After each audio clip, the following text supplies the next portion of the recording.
What's going on, everybody? Good late afternoon. Just about to get underway here with some Thursday night football. But before we get there, we do have some injury reports. We do have some practice information from both teams, actually. We do actually know a lot more. It's not everything that we wanted, but it is the injury report that we have. So let's go ahead and go through it. Nemhauser posted this on his X account. So that's where we're getting it from. So let's just zoom in on focusing on Thursday. I know it's a little bit blurry, but I think we'll do okay. So, taking a look at Thursday's practice report, you can see the DNP list actually got longer. The did not participate list technically got a little longer. Now, Hankins and Dodson are both getting rest days, so it doesn't really matter that much if they're not practicing. It's got nothing to do with their availability for Sunday. But right off the bat, we have the big hammer here. DK Metcalf did not participate with a knee injury.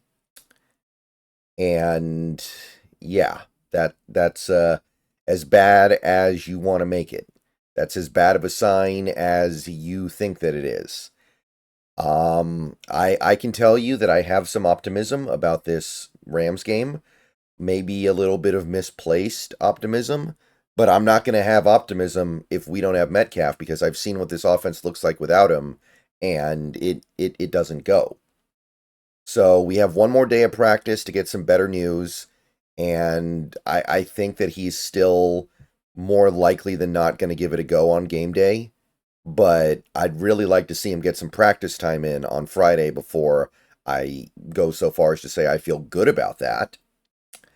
So right off the bat, we're not feeling great.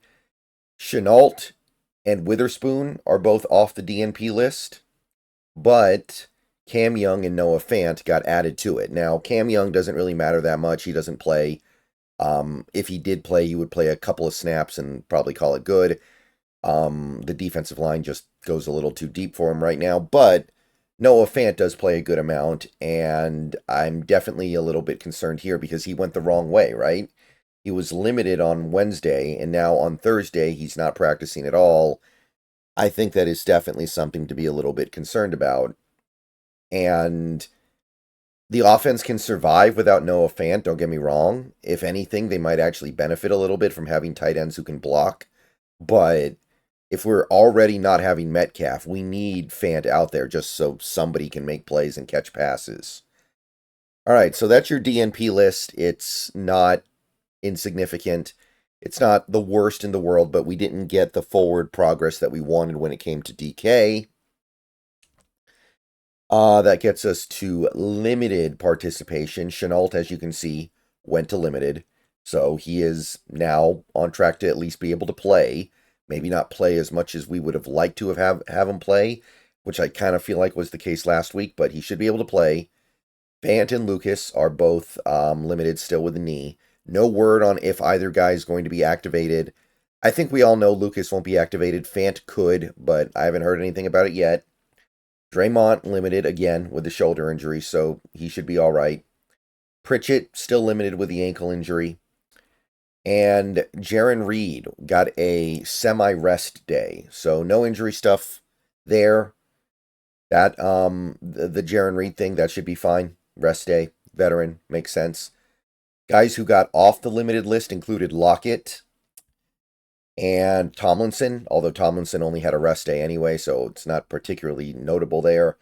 Young and Fant were the two guys who went the wrong way. And then you've got your full participation list where it got longer, which, okay, that's good. Like Leonard Williams is now down here.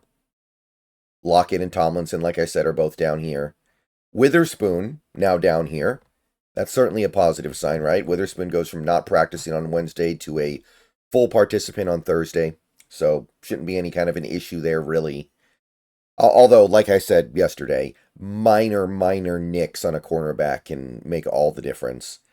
And Gerald, Mafe, Brown, and Woolen are all still full participants. So they did not go the wrong way. But overall, we're going to need a little bit more. We're going to need a little bit of a push in the right direction tomorrow, or it's going to be really hard to be optimistic on Sunday. Okay, so that's the Seahawks side of things. I'm happy there's another practice report that comes out tomorrow. I'll put it to you that way. Okay, so that's that side. Let's think about the Niners here. I'm sorry, the Rams here. And we can go ahead and just lead off with this one because this is the big thing that happened to the Rams today. I'll go ahead and just read through this pair of tweets from Jordan Rodrigue.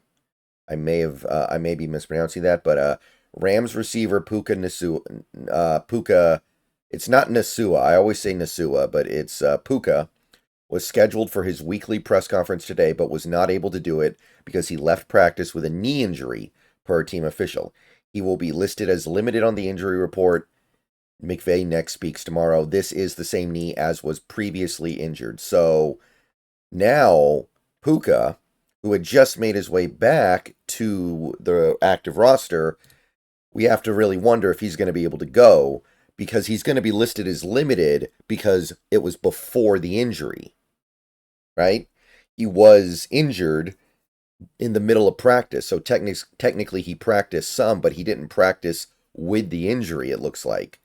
So this list, which is admittedly pretty short, right? We're talking about Neville Gallimore, a rotational nose tackle, Charles Woods, a backup cornerback, and Ethan Evans, a punter, who's sick, by the way. Very unlikely to make him miss the game. That's the only thing going on the DNP list for the Rams. They actually look very strong right now. They look much healthier than we are. But when you take a look at the Puka factor, and also let's remember the players that the Rams still have on IR. John Johnson the third, Jonah Jackson. They have another, it's Avila still on IR. So when you actually apply context, it's actually not looking so great. So Puka, we'll see what happens tomorrow with him, but there sounds like there's a real chance he has re-aggravated an injury and won't be able to play. Other than that, like I said, though, it's not bad. Cam Curl, limited, still, should be able to play. Jordan Whittington, limited, again, should be able to play. And Note Boom is going to be good to go, and that's a big part of what the Rams do, big part of what the Rams do over there. So that's very significant. And yeah, that's your injury report for Thursday. Wish I had better news, but I kind of don't. The good news we have is mostly misfortune for the other team more so than it's fortune for this team. I guess Witherspoon is the big one, right? Goes from DNP to full participation, but we need Metcalf or else it just doesn't feel like the rest of this stuff is going to even have a chance to get off the mat because this defense can't do anything. This defense right now, I think, is not fixable, and I think that the offense just has to drag them to wins. And they're not going to be able to do it without their best receiver. All right. I'll see you guys later. Go Hawks. Enjoy Thursday night football. Maybe another video later today. I'll be on Twitch. We're doing more Silent Hill 2. See you guys there. Go Hawks.